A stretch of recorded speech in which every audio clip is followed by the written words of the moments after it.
your portion. Sounds great, Bree. Thanks. Now that we're all used to this with Zoom school and everything. All right, so we're going to be focusing today on the second lesson in the series for women in physics. And so we already introduced ourselves. And at any point, if you guys have questions, please feel free to interrupt either in the chat or just unmute or raise your hand or something to indicate it. And we want this to be as much of a discussion about how as we're going along, as well as making sure that we have work time at the end to kind of concretely come up with something that you can deliver.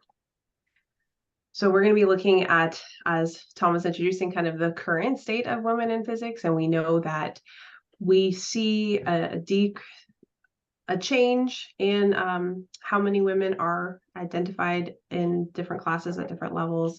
And so we have this graph that shows high school and then college entrance, which means accepted and declared majors, but completion of that four-year degree would be after the BS and then entering the PhD. And so I'm curious, Renee and Anna, if you see anything, what do you notice with these graphs? Other than a big drop off between high school and college? Yeah, other than that, Tom, yeah. I was just going to say that it seems like we're getting close to parity in the high schools, which is excellent. And then all of a sudden, it just seems to, any advancement where we've made, it just goes away and people, the women aren't pursuing physics. Yeah, it looks pretty much like, I think, what I was shown 30 years ago when I started undergrad. Yeah. And what I've seen throughout my last 30 years. Yeah, And I haven't really changed much. And what I've seen in my classes, teaching, both high school and in the classes I teach. one thing that I've always found really interesting about this graph is in chemistry, you sort of see like the leaky pipeline that you might have assumed also happened with physics, but in physics, it doesn't drop off as you get higher and higher, you know, it sort of just stays fixed, which is, I thought was pretty surprising. Yeah, you would expect that there would be additional change as you got farther along, and the fact that you don't see it is something that we'll often see the teachers noticing, but sometimes the students may not. And Renee, you mentioned like in the high school that it will almost have parity, right? It's like it's close. And that is for all high school classes, though, of all levels. So when you break it down to like a physics first class or just a regular college prep course versus AP1 versus AP2 versus APC, which is what I teach, it is not that split. I was so excited this year that I got to 44% female, but with drop-offs, despite my best efforts, I'm back down into the 30s. And it's been that way for 6 years. And so it depends on the course that you teach as well. But overall, we're almost to gender parity when it comes to just high school, but we definitely lose it on there. So this brought about the development of our goals for the Step Up program. And some people don't realize that this actually is an acronym for supporting teachers for the encouragement of pursuing undergraduate physics for women. And so we want to specifically draw on research and evidence to make sure that we're mobilizing thousands of high school physics teachers across the US. So this is not us fixing them. We want high school teachers to be involved in this. And so now also with the two-year colleges that we want to give the tools that we can to the professors to help as well. We want to reduce the barriers and inspire young women to pursue physics degrees in college. And part of that is to shift the deep-seated cultural views about who does physics, because we can get them to college, but if that doesn't change who they expect, who they see in their courses, how their professors help support them, then we're not going to be able to do that either. So because we see nearly 50% females in the high school classroom, but that drops, like clearly something has to be done. So our goal, and it looks shocking when you look at the graph this way, was when we started in 2017, was by 2025, we were going to reach gender parity. So we were going to reach 50%. That was our goal. And so we've been working on that. But unfortunately, when our data like this is from long longitudinal studies like the HARRY data, then we have to wait to see to kind of back up, oh, we did or did not get an increase from that there. So that's what we're trying to work for, is just trying to get up to gender parity for physics majors across the US. So that's our broad goal, that if we had just half of the US physics teachers getting one more female student to say, I am going to go into physics as a field, then we can get rid of that gap. Like the gap is closed in just a number of years. So if we can get that to 50%, that's what we're looking at. So the original purpose of the goal that we got from NSF grant was that we wanted to focus on high school because we found from our research that most women physicists become interested about that time. That's where that spark is ignited. Similar when people start coming into their own with their Sky and Telescope magazines, and that's when your interests start to form. Now, compared to elementary school, we know that the teachers have a greater content knowledge specifically on the physics, and that they're just more invested in it. And then compared to college, those classes are smaller and they have more time to build the relationships. And they're also getting closer to those decision-making times. So I was telling Chris before we started that I already have 24 seniors that I have to write letters of recommendation for. And this is the time that they're thinking, trying to make that very important decision of what am I going to do with my life? What do I think I'm going to be doing with my life? So timing the lessons to this year is trying to open up those options for them.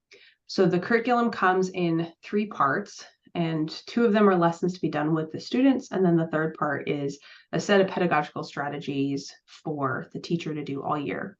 So we talked last time about the careers in physics lesson, and all of those materials are free on the website. And we have an instruction video that kind of shows how to do that. And today we're gonna be focusing on the women in physics lesson. And then the next one in our series is on the everyday actions guide. So with that, I'm going to transfer to Alma. She's going to start explaining a little bit more about the lesson, but as we've both done it at a variety of levels, we're going to be kind of piping up along there because Alma, as she said, has done this at the undergraduate level.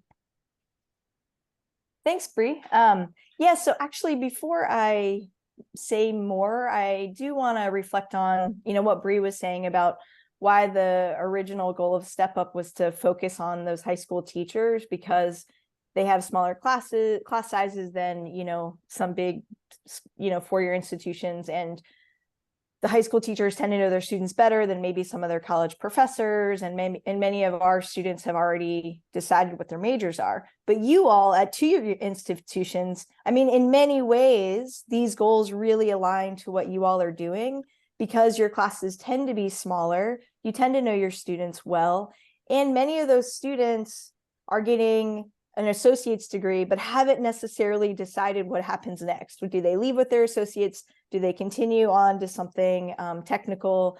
Do they, go out into the workforce? So I think you all are actually in like a really interesting, you're positioned in a different way than sort of folks that are teaching at 4-year institutions. And I think you really have a chance to make a difference in this role as well. So let me tell you a little bit about how you find the lessons and what it's all about, and also say that I've done this at the college level with my freshman students, and I can tell you a little bit about how that's gone as well.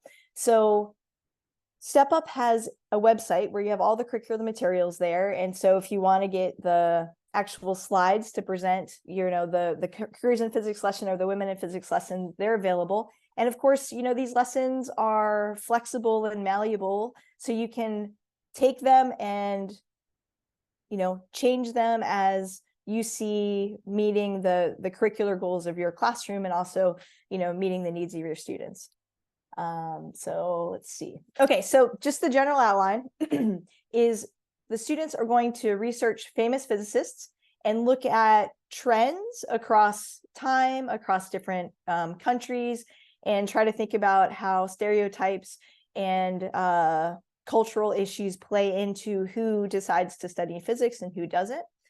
They'll look at specific physicists and see how gender issues have affected those physicists, but also trying to look broader at just the statistics and trying to see, okay, if you see a certain trend over time, what sort of things are changing? Why do you think this trend happens?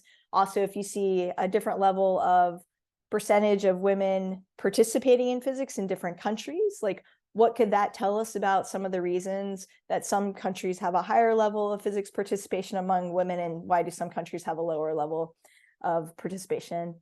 And then finally, I think the most important part to my students has been giving them a chance to talk about their own personal experience. And this is great for both the students who have experienced issues with discrimination in their science and math courses throughout their educational career. And it's also really great for our majority students to hear this, especially our males. So what I often find is many of the male students in my class kind of think, oh, these issues were a problem, but everything's fixed now.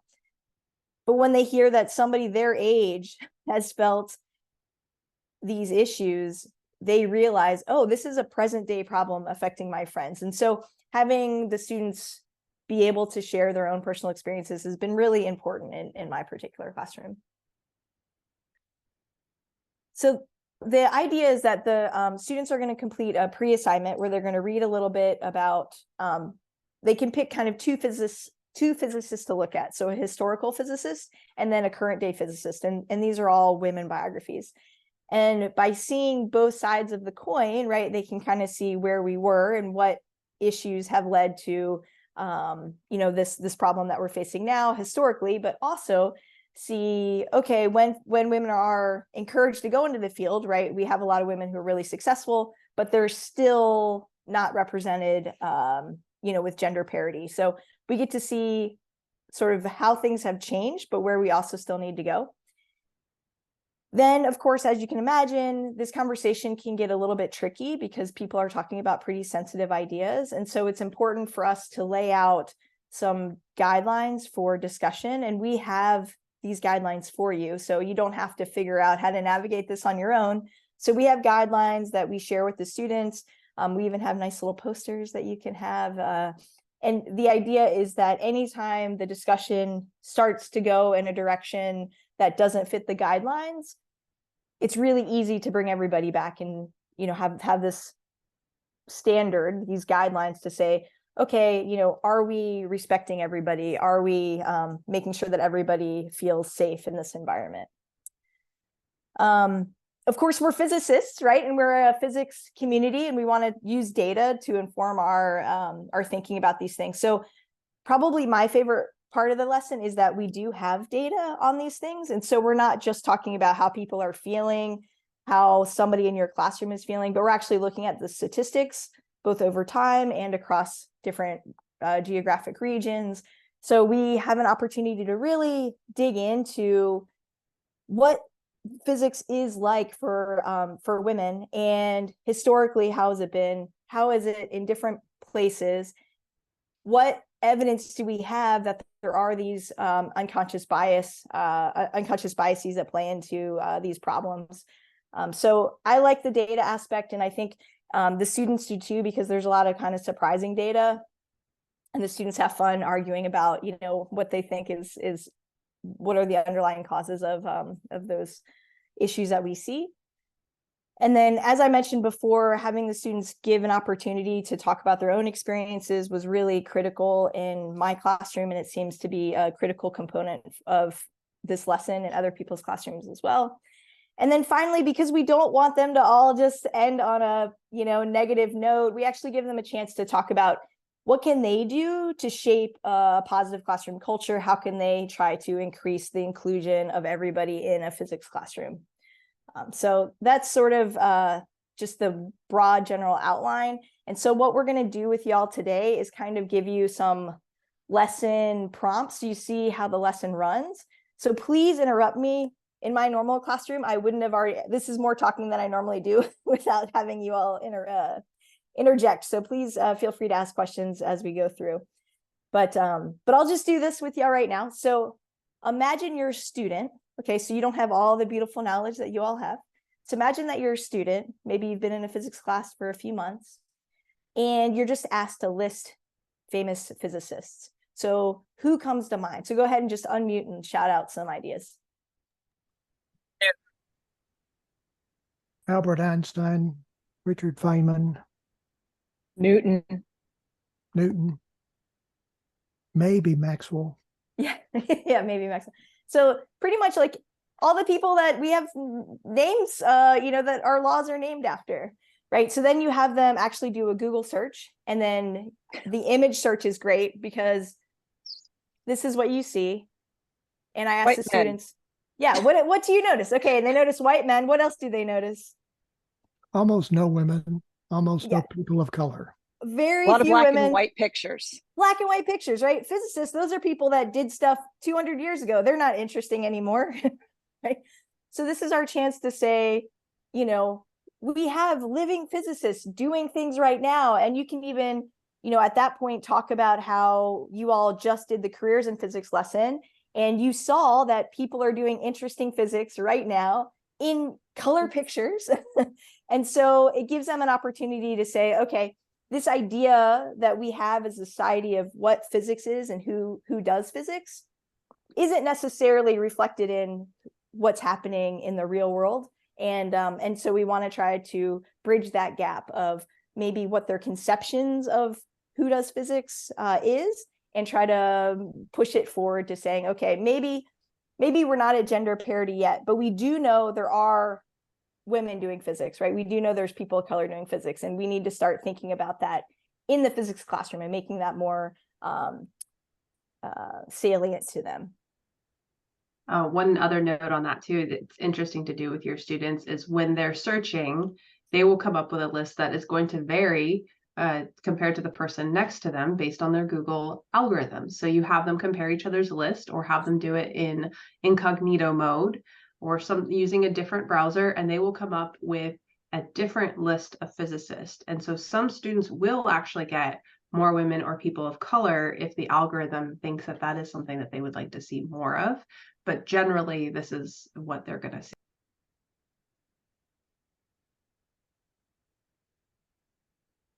So as I mentioned, we have them look at a historical physicist, so they can either look at Lisa Meitner or Jocelyn Bell Brunel. And if you know anything about either of these women, they contributed greatly to the field of physics, but weren't immediately recognized for their contributions.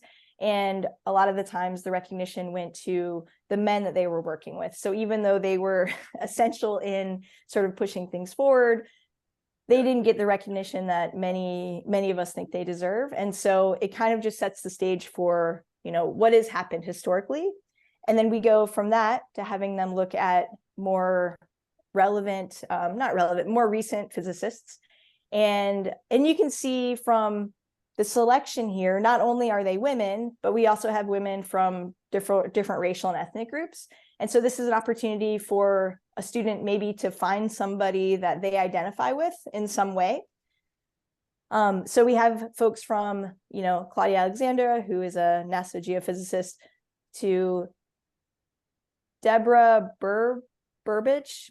I don't know how to pronounce Deborah's last name, but she's on Wall Street, to Shirley Ann Jackson, who she was the first African-American woman to earn a PhD at MIT, which I thought was really interesting. And it was in physics, which was even cooler. And Ellen Ochaka, who worked at the NASA Johnson Space Center. And so you can have them see these people who are more recent and hear about sort of their path to becoming physicists and the achievements that they've had. So it's nice to have that sort of comparison of historical physicists to more recent physicists.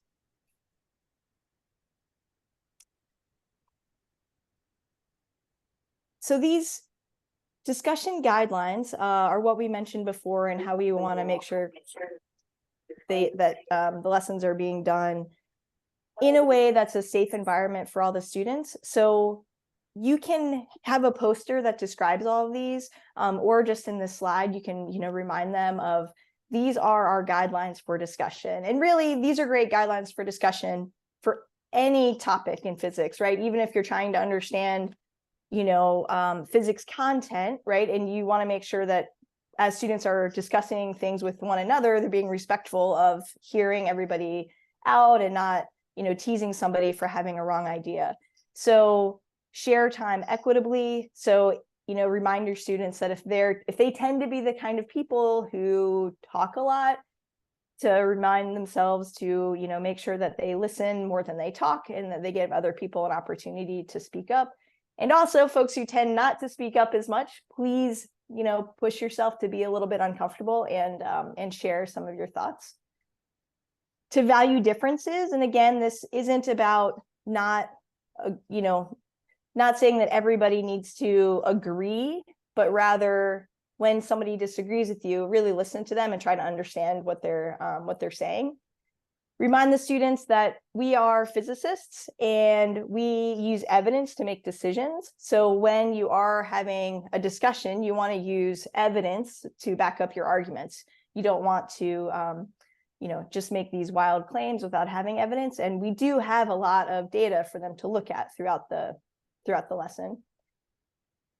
Probably the most important thing is to make sure that everybody feels safe. So in having discussions, always trying to make sure that there are no personal attacks against anybody, and that everybody feels like even if they have different opinions, all their opinions are valued and that they are welcome to have these discussions in the classroom and they should feel safe. Although that doesn't mean that they won't feel uncomfortable. And anytime you have to learn, right? No matter if you're learning discussions about women in physics, if you're learning how to solve a complicated angular momentum problem, or if you're learning how to ice skate, right? Learning is uncomfortable. Discomfort is normal. It's part of the learning process. So it's fine and it's good to be uncomfortable, but you should feel safe and supported. And then lastly, I like to remind the students to own their impact. So oftentimes, one of us might say something that's offensive and you don't mean it to be offensive, but it is. So you need to understand that your intentions are important, but so is your impact. So if you intended something, to be respectful, but it came off as being rude or mean, you have to recognize that's not okay in the classroom.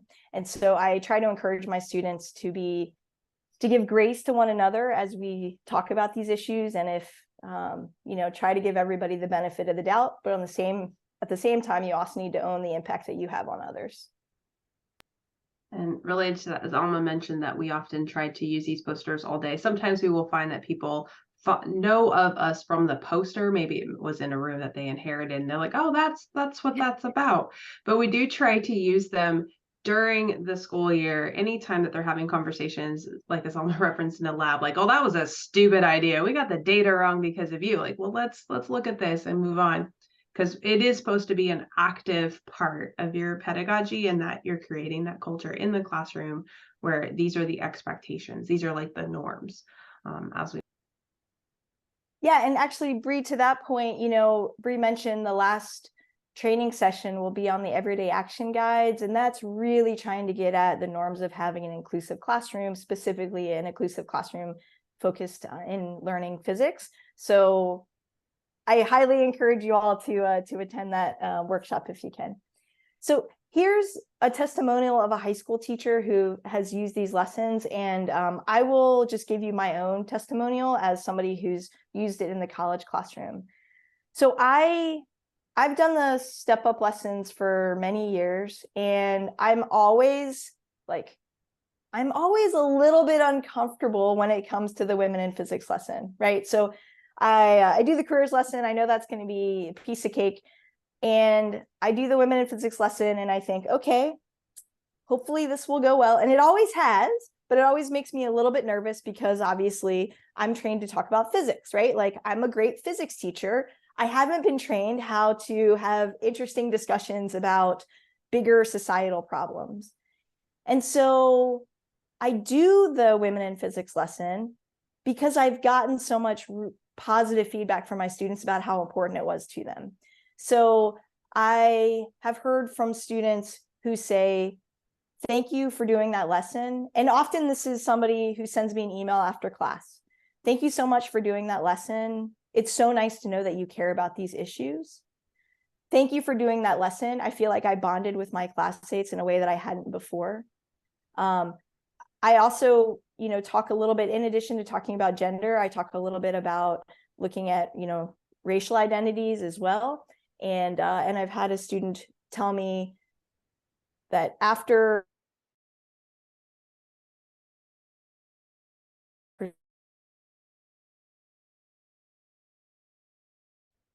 Virginia Tech to do this in College of Science classes writ large in all of their science classes, because they thought these discussions were so important. So I had a student, Maria, who actually came to the AAPT meeting this summer to talk about what happened when she went through this lesson. So Maria was a freshman. She was a physics major, and she wasn't really feeling connected to physics because she's a Latina, and that part of her identity is really important to her. And she felt like physics was almost a separate thing, right? So she was a physics student and she was Latina, and those existed in two different spaces for her. And then when we did this lesson, she realized, I am a Latina physics student, and that's okay. And there needs to be people like me. And so doing this lesson actually encouraged her to stay in physics. So this lesson has impact. I've also had male students after the lesson come up to me and say, how can I be an ally? What do I need to do? So if you're nervous about doing the lesson, you're in good company. I'm still nervous doing it, but I do it because I know that it has a positive impact and that it's really important.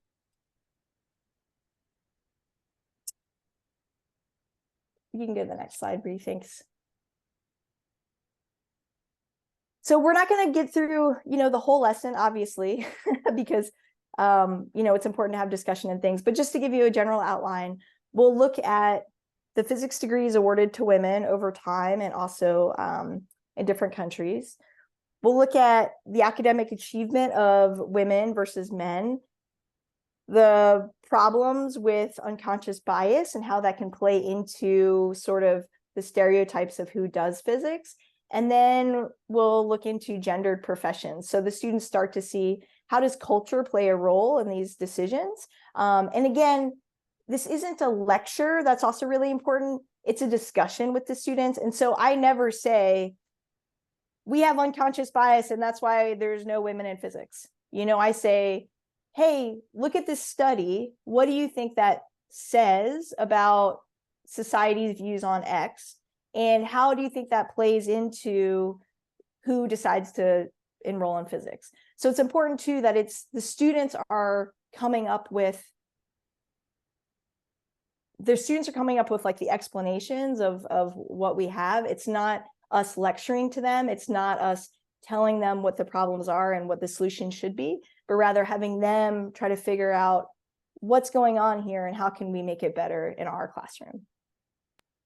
So for your older students, this might be something, this outline that you could actually bring in with them. This is how we organize those kind of key points of the argument for the teachers to see when they're introducing this to the high school students, but it's not the reveal. We're not saying, here's the data, we're going to give you in these 4 points of argument. I want 4 points in your reflection at the end, but just to kind of coalesce that and to see the themes throughout that on the teacher side. So some of those slides that we're going to show you are part of the teacher resources that you share in their classroom. So there is a PowerPoint as well as a teacher guide that's available on the curriculum page that explains which part you're doing with the students and how. So the explanation of this with the data portion is at the end, after they've done kind of their initial reflection, after they've done their Google search.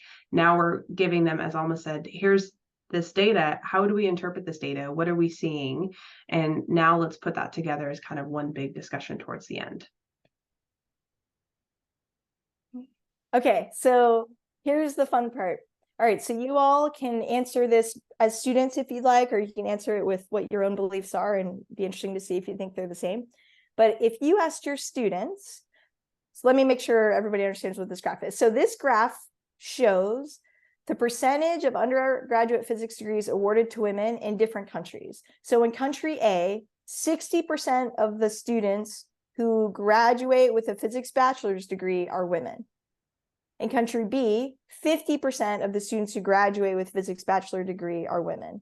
So you ask your students, which country do you think is country A? So I'd love to hear what you all maybe would think about as you knowing the physics field and looking at what you think your students might say. So the options are Germany, Argentina, Iran, USA, or do we think actually the countries pretty much have the same percentage of women pursuing physics? And you're allowed to be wrong. The students are wrong. So go ahead and put what you think or what you think the students would think. If you'd like to speak out, you can. I know it's kind of a long list, so if you wanted to say A is Germany or B is that's fine if you want to put that in the chat, but somehow seeing which ones you think might match with what. Yeah, or at least who do you think might be the highest or the lowest? Okay, so we have Germany maybe is the highest from Renee.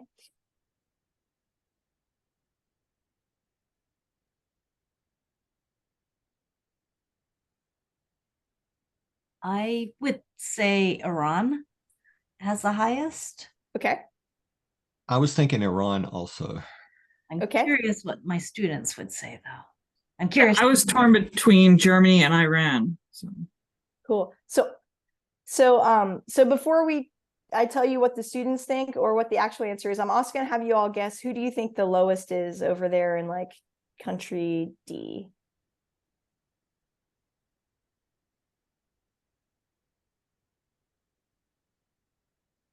So you think D is USA, Renee? All right, so we got some USAs. I'll say USA also. I remember doing this before and remember what it isn't. Yeah.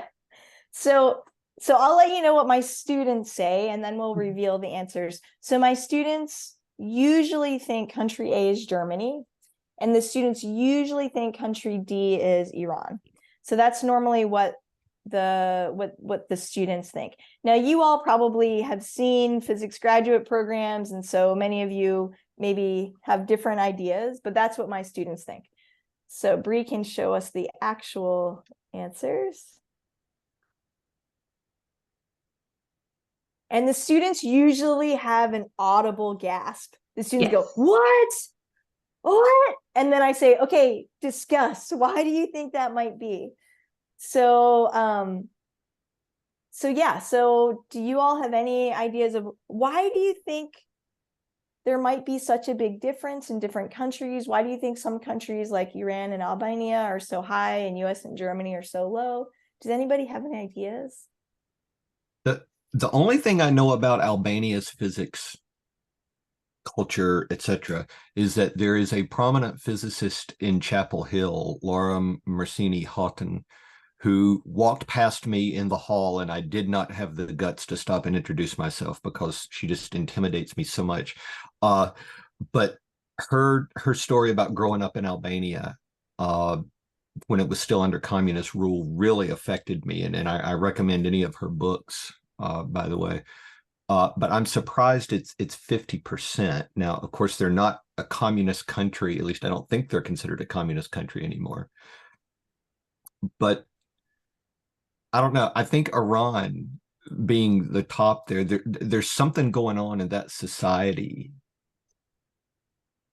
There's a lot going on in that society, but what is it that makes 60% of their undergraduate physics degrees earned by women? That seems very backwards to the narrative that we hear in the media.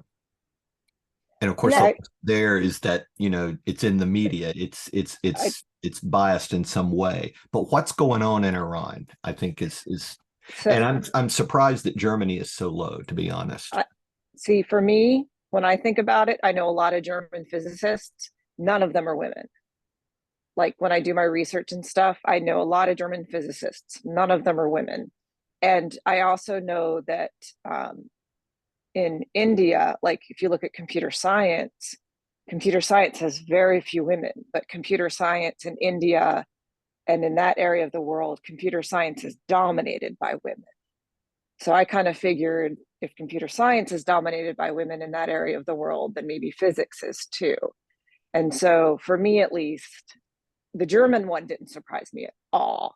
Because if you've ever been to Germany, it didn't surprise me at all. I don't know, it just didn't. Because like I said, like when I think about going to research conferences and things like that, I don't know many female German physicists. But the narrative that we get here is very recent. For a long time, that area of the world, there were more female PhDs than any other place in the world, in a lot of the Muslim countries. up until recently, it was very recent, all this pushback, you know, of, you know, putting women back more into the traditional roles, I think. And so that's much more recent. So anyway, at least that's my understanding.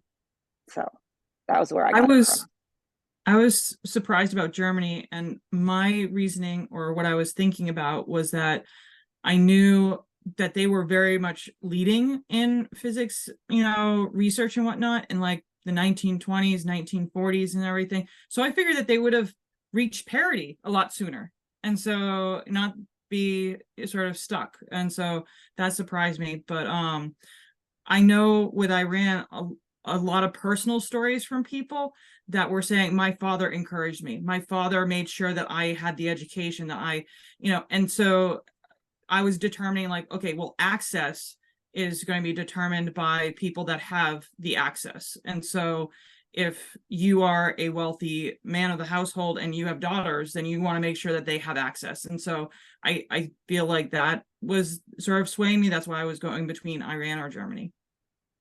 Yeah, thank you all so much for those comments. So I think it was interesting that all of you, when coming up with ideas of why you thought your original thought, it was all based in culture, right? So nobody said, oh, Iranian women just must be born biologically smarter than Iranian men. You know, it was culture that helped shape maybe why certain countries had certain percentages.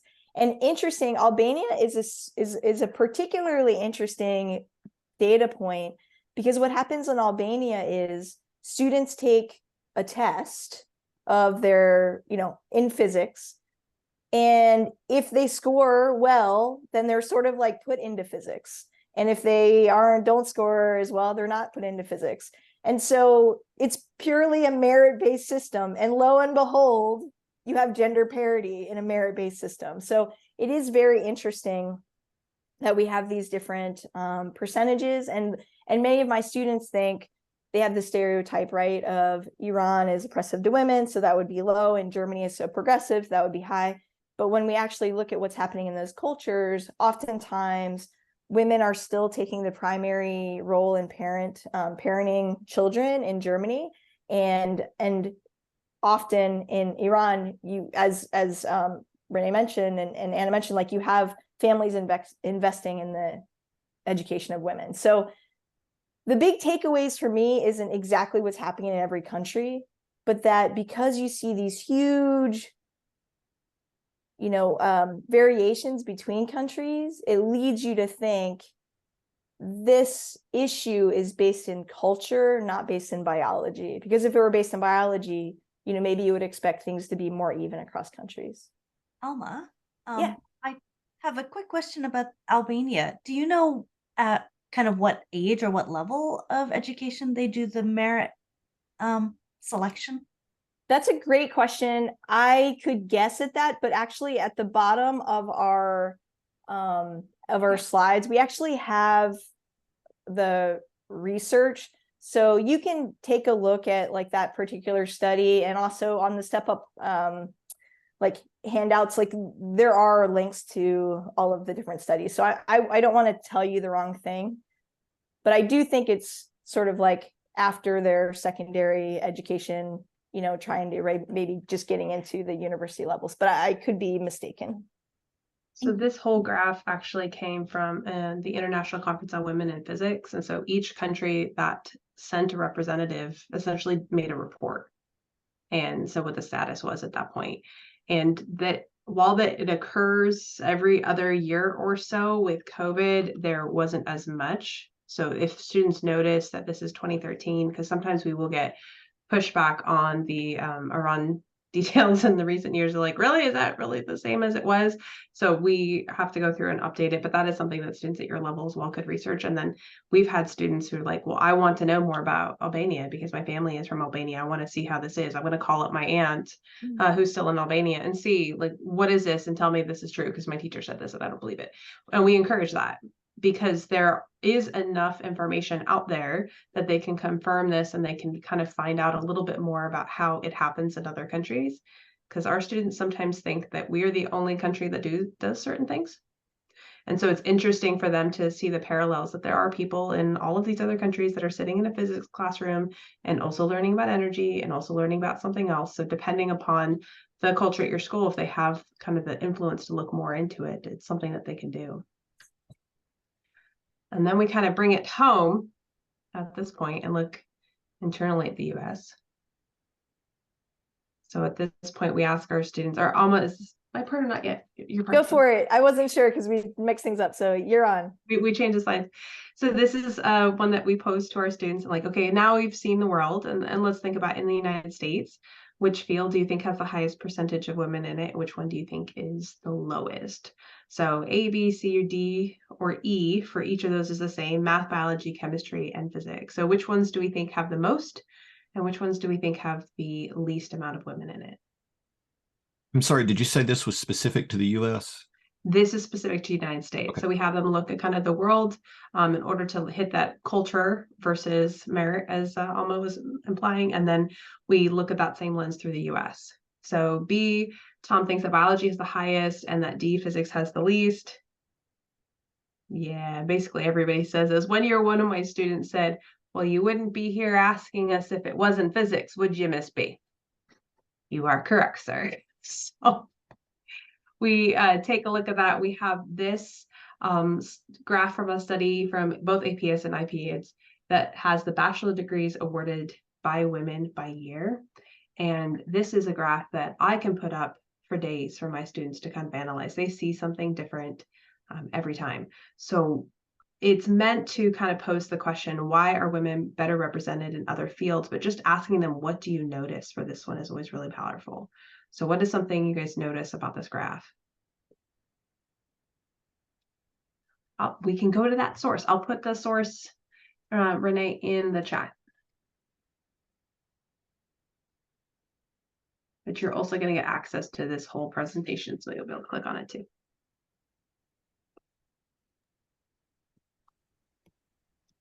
And the conversations with your students versus my students with the age difference will be very interesting, what they remember and how old they are.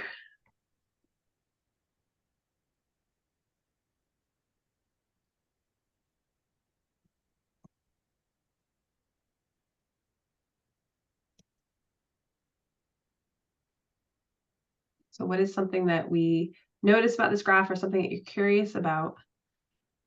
Something you notice?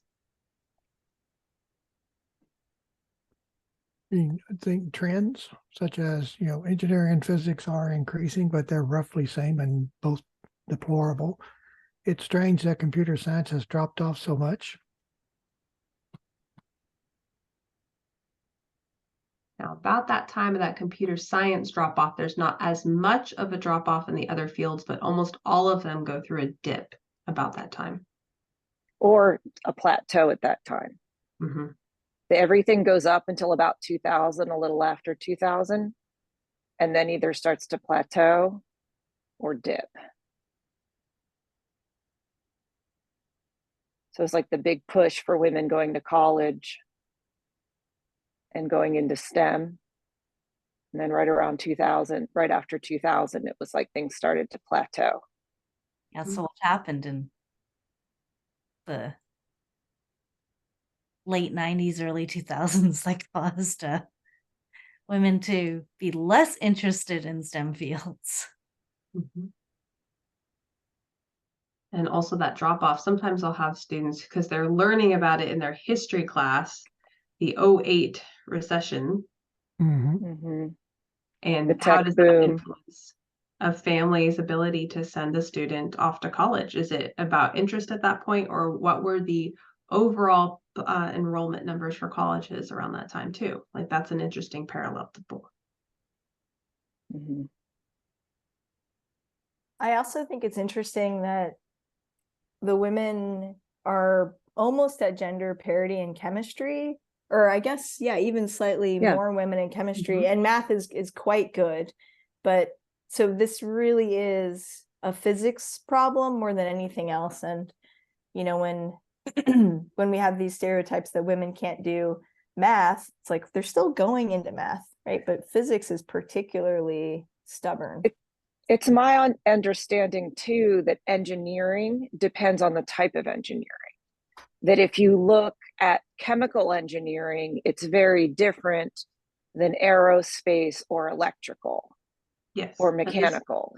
So that's also my understanding too. And so I always found that interesting too. So what is perceived as the more difficult engineering, like electrical and mechanical and aerospace, is more male dominated than say chemical engineering, even though they all have to take the basic introductory engineering classes, you know, because that's what I teach mostly. You know, the introductory physics classes are 90% engineering students, or even now the bioengineering and all those ones that are coming up now. So I always find that to be interesting too, when they just show engineering, but to me, engineering is not one field. That's like saying STEM. To me, when you say engineering, you might as well be saying STEM. Yeah, No, it's very true. that's an awesome point, Anna. And to that point, you know, in the careers in physics lesson, there's a huge focus on trying to understand that physics can provide you with the background to have a pro-social career, because we find that women tend to be more interested, statistically speaking, in having careers where they feel like they can help society. So a lot of times things like biomedical engineering sound more attractive than electrical engineering. And so with us in physics, we need to help our students see that they can have a place in medical physics or in clean energy physics, or things that they might find to be fields that are going to support their communities. So I'm glad that you brought up that point, and I think it plays into the bigger picture of this whole, you know, the careers in physics lesson 2 of what we're trying to do. Well, a lot of my students, I had a student who say she wanted to go into physics, but she never heard of biophysics. And when I explained to her what biophysics was, she's like, maybe I want to switch to a physics major now. Yeah. And so it was amazing, because those are the types of things that I think, especially as the high school teachers and us in the introductory level physics classes, can really make a difference in introducing the students to those ideas too, because she's like, oh, wow, that's awesome. I didn't know I could do that. So yeah. We're definitely at a point where the field of physics is enlarging beyond electrical and mechanical, and we haven't had a growth point like that, right, in the field in a long time. So there are definitely going to be careers, classes, and fields within physics that are going to open up for our students that we do not know yet. You know, we're looking at that probably first generation of students who are going to be groundbreaking in that field.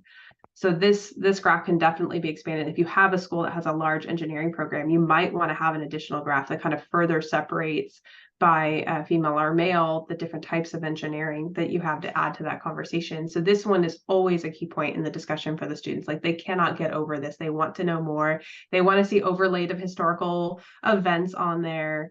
They want to see the other version of the graph. And so there's lots of different things. So part of this conversation is when we're talking to them about the academic achievement of different students. And so we're asking them, if you think there are any gender differences in physics grades within high school and college. And for high school students, they have this idea of college, but you know, they haven't gotten there yet. And some of it's influenced by siblings and family, and some of that is just influenced by culture. And so the conversations from this vary greatly. And for your students, having been through the high school and now getting into the college, they're going to probably have an even different viewpoint about what those differences are. The exam bias, ability differences, or something else conversation is a little bit staring that we have to do with the younger students, because they will try to have a stop thinking answer of like, yes, there are, but we're not going to discuss the why, because that just for them, that metacognition is not quite there yet. So we have to give them a little bit more guidance. Your students would probably come up with a lot of these potential reasons just in their conversation. So at every point in the presentation for the students, there's this prompt given. There's a portion of the discussion guide that's for you to how to maybe ask questions, how to kind of handle some typical responses that might be more problematic. And then we share the data, and all the citations are at the bottom, and as Alma said, referenced in the guide as well, so that whatever that discussion may come up with, it's their opinion. They get to share those. They may have particular personal examples that they want to share, but then we're coming back to them with data. Like, you may feel that, but here's some data that actually makes this particular point. So one of those is that we see that they have similar grades in high school and university physics, and the difference between them for like achievement tests tends to be very small.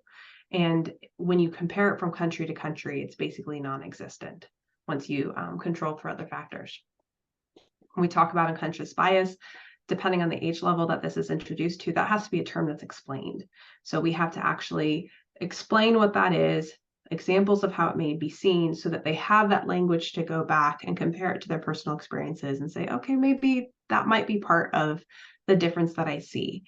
And once you ask students, do you feel like you have ever been exposed to a teacher or to a peer that had this opinion about you, or seemed to have an opinion about you and your academics based on you and how you present? Everybody has a story, or they've seen somebody doing that. So this is also a conversation that is just very rich with their personal experiences, which can help students who may not have experienced the same thing, being a little bit more aware of it. With older students, sometimes we'll actually bring in the citations. At the very least, my seniors could be reading the abstract. If they're in AP psychology, they are very interested in all of these things, and it just gives them the opportunity to see that people study this, and that we do have some facts and things that like this have to shape how we are presenting. So when we ask them about those small grade differences, do we think that this might be bias? Then there are a couple of places that this has been seen, and just trying to give them some tools to have that conversation. So there's a lot of them for each one of the points kind of the argument that we give. And so all of these could be explained in whatever detail is ready for your class. The gendered professions point for the students, when we just ask them, why do you think we see more than other? And this, the point Alma made about women tending to go towards fields in which they're helpers or adding to the community, is something that is backed by research. But we ask them about that and about a couple of their different genders of doctors and their experiences, and then asking them within their own school. And so, Renee, I believe it was you that mentioned in your school you have a lot of electrical engineers, and so you have a high amount of female electrical engineers, and that kind of old adage, you can't be what you can't see, comes up, depends upon the culture. I tell them from my experience, I had a Black female pediatrician when I was younger. So when Doc McStuffins came out as the cartoon for my kids, to me, it wasn't a big deal, but I knew it was powerful for my daughter. But for me, that was what a pediatrician looked like. And so we all have these different experiences that kind of inform what we assume people will be. My brother-in-law is an RN, and he's asked all the time if he's a doctor. He's like, no, just a nurse. So this conversation will come up, and depending Never upon say just a nurse. Nurses are important. Sorry.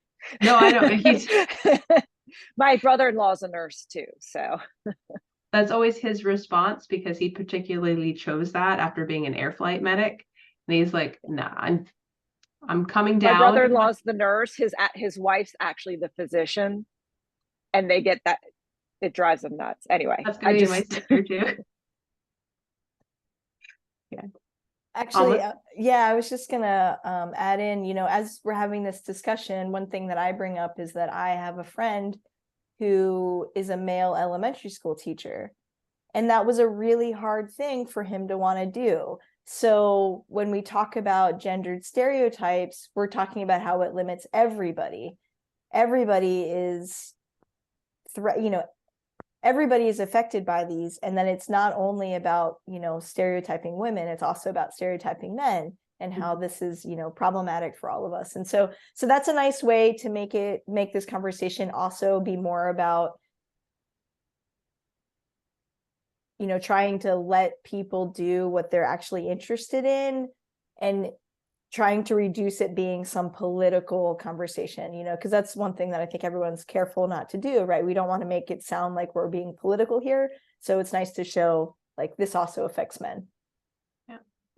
So the conversation for gender professions is another point where the students are just there like on their desk, like, no, hold on, I have a point. I have to share. They get very excited about going through it. And that's part of the key points is we want to give them opportunities to share their personal experiences.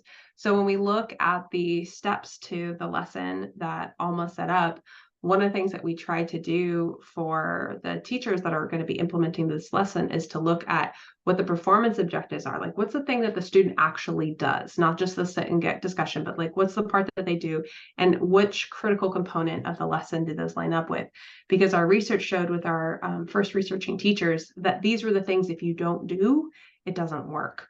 And some of these are the difficult parts of like having to make sure that you're reflecting at the end. So for the critical components, one of the things is to make sure that we have a safe space, as we outlined with the discussion guidelines, because then they're more willing to share.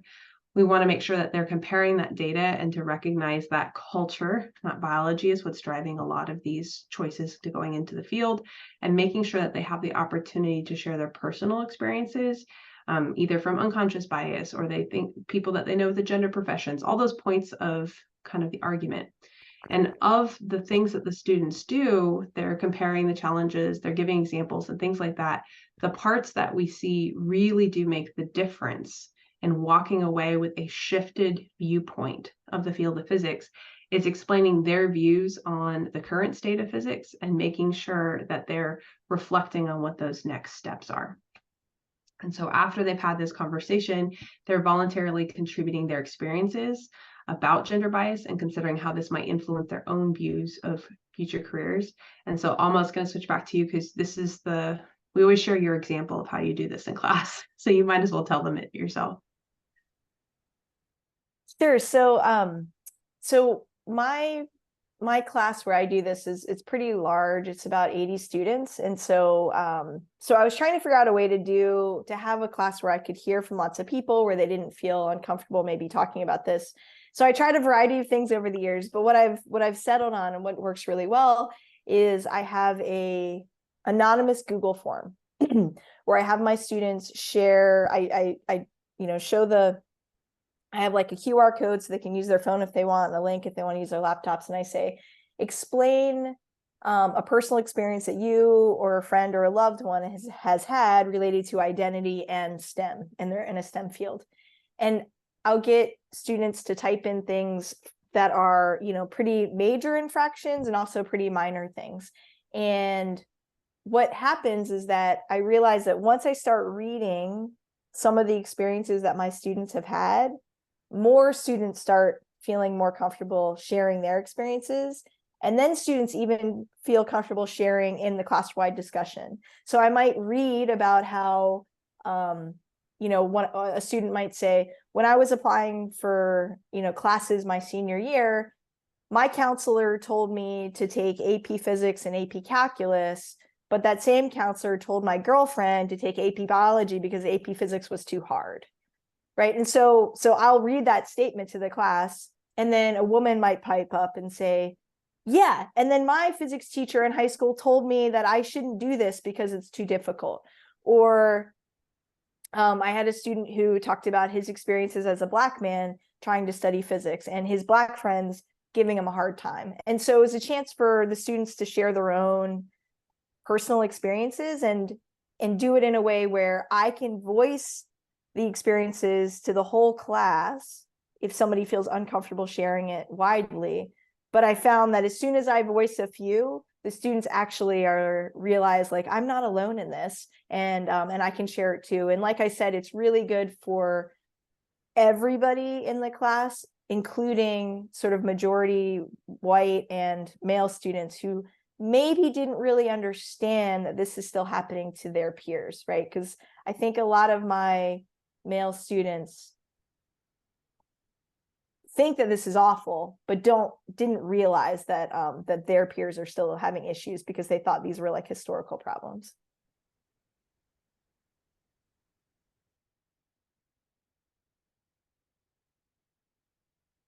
Oh, sorry, I was got too excited. So Renee, to answer your question in the chat, this one can take a little bit longer. So the careers in physics lesson, we usually say like, if your kids are really fast, you could do it in a day and a half is best. for the women in physics lesson to make time for the discussion and that initial reflection and the final reflection at least a day and a half if you kind of plan that some of that part is asynchronous. Some of our students, when we get to this lesson closure part, they need some time to sit with maybe the terms that they now have to identify some of these conversations, or it may have brought up some other things for them that they want to be discussing. And these posted are in the teacher guide. So in the teacher guide, it has kind of an outline and it has the suggestions, the pre-search and the pre-reading that can be done as homework in a previous session. It doesn't have to take place in the class time. And so there's a little bit range. And as Alma mentioned, she often expands this to include other marginalized groups and underrepresentation in physics as a whole. We've had some teachers that have made this go for 2 weeks. Like they dive deep. They look at community involvement. Kat Garland of New York actually looks at physics access for high schools across the state of New York, specifically the 5 boroughs. And if you get access or not is kind of with your zip code. And so it expands to larger conversations with that as well.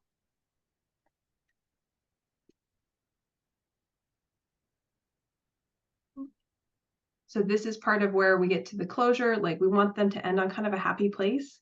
Like what can we do to actually support diversity in physics? And now that we know these things and we know that this is happening, how can we try to fix it? What is something we can do?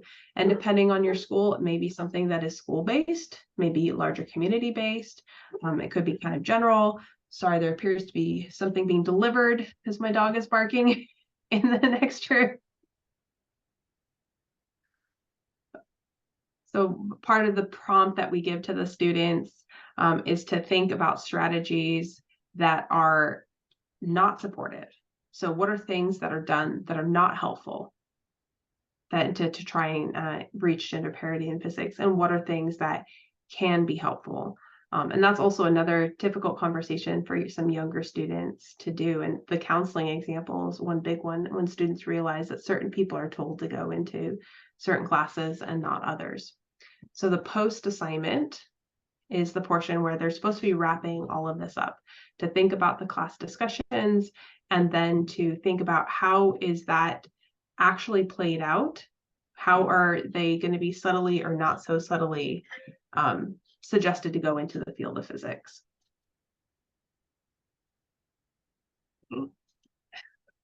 There's children running around. I apologize. Alma, do you want to take the next part? Sure.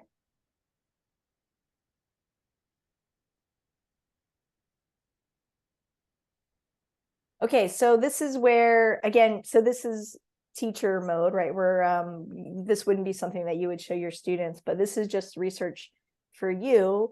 You know, while all these things are really interesting and they provide a lot of rich discussion, we're not just doing it because we think it works. There is research that shows having these discussions really does have an effect on students.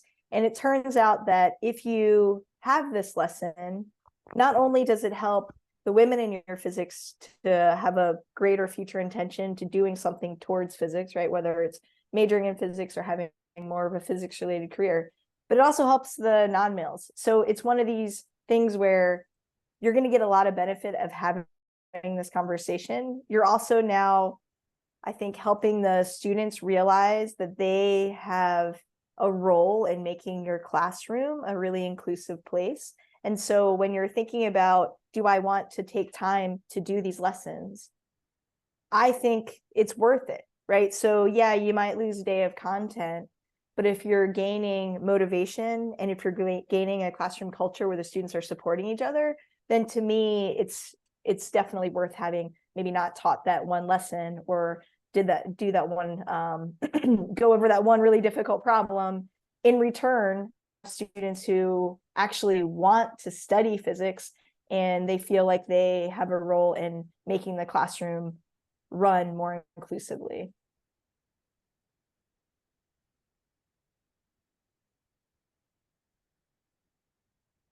So as good physics teachers, we want to make sure that we have plenty of the time for you all to kind of chat with us as well. So we've kind of given you a brief overview of some of the things that you can do with this lesson, told you a little bit about our experiences, but do you have any questions, concerns, thoughts that you'd like to share with us or with everybody else?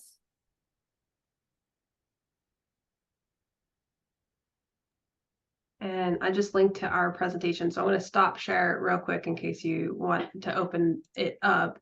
So in this presentation, we've got a section, if we had space for more breakout rooms, if we had more people, but I think we've got one group that we can kind of just share things.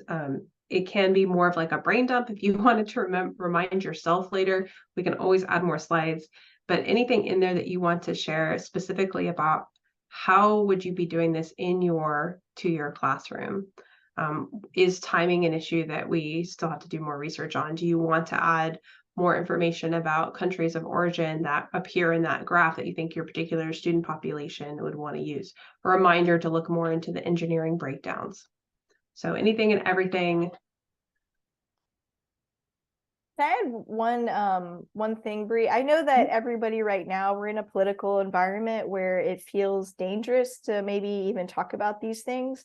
So one slide that I've included is, and I can look for that data and try to find a link to put in here. But one slide that I included actually came from the Step Up community. So one of the other folks involved in Step Up sent out some statistics to the listserv, and I said, oh, that's really great, I'm going to steal that. And basically it looks at the breakdown of who gets to take physics, who gets to take AP science in high school classrooms, both by race and ethnicity, but also by rural, urban, and suburban.